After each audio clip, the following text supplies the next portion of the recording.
অনেকে আছে মুহররম মাসের লবণহীন তরকারি খায়, এটাকে বড় ইবাদত মনে করে, ফজিলতের সওয়াবের কাজ মনে করে, এটিও মারাত্মক গুনাহ।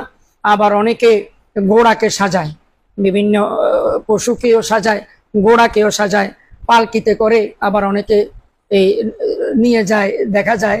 তো এগুলো আসলে ইসলাম সমর্থন করে না, শরীয়ত এগুলোকে সমর্থন করে। উপলক্ষে বিভিন্ন কেন্দ্রিক আমরা কুসংস্কার সমাজে বিরাজমান দেখতে পাই। বিশেষ করে কিছু জনগোষ্ঠী কুসংস্কারগুলো অনেক শতাব্দী ধরে লালন করে আসছে।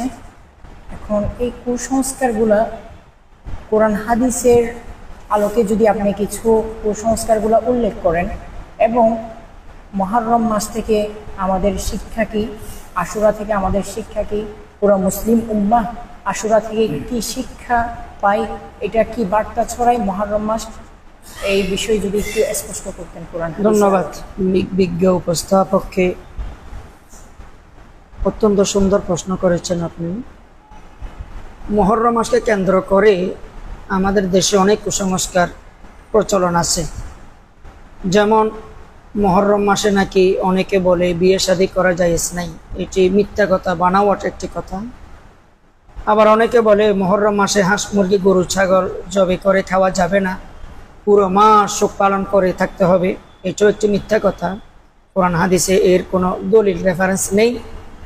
অনেকে দেখা যায় মুহররম মাস আসলে লাল শালু ব্যবহার করে, লাল কাপড় ব্যবহার করে, লাল সুতা গলায় ব্যবহার করে, পুরো মাস শোক পালন করে, একেবারে নিরামিষ খেয়ে থাকে মুহররম মাস, এটাও বানাওয়াট, এটাও মিথ্যা। আর মুহররম মাস আসলে দেখা যায় আশুরায় অনেকে হাই হোসেন করে নিজেকে রক্তাক্ত করে, নিজেকে আহত করে, এটি শরীয়ত সম্মত নয়। কারণ এই শরীর, এই রক্ত, এই হাড্ডি গোশত চামড়া এগুলো আল্লাহর পক্ষ থেকে নিয়ামত।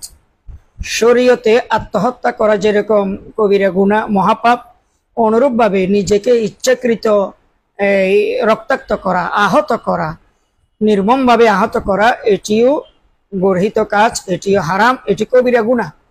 ইসলামে কিডনি, লিভার, চক্ষু এগুলা আল্লাহর পক্ষ থেকে আমানত, এগুলো অন্যকে দেওয়া জায়েজ নেই। বিক্রি করা তো হারামই, এবং অন্যকে দিয়ে দেওয়া, দান করাও জায়েজ নেই।